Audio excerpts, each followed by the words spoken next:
Kaynar жатыр. Рецепті бойынша дайындалды.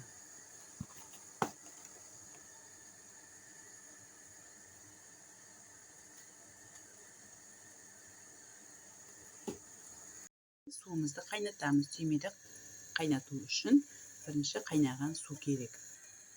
Түймедақ ромашканы аламыз да керегімізше қасыққа, біраз қасық, немесе 2 қасық біздің керегімізше түймедақты мынадай банкіге саламыз.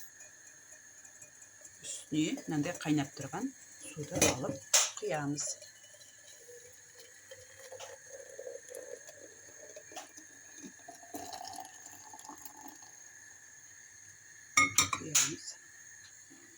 Аузын жабамыз.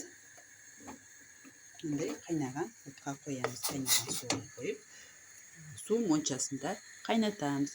Астын ашамыз, 10-15 минут қайнатамыз.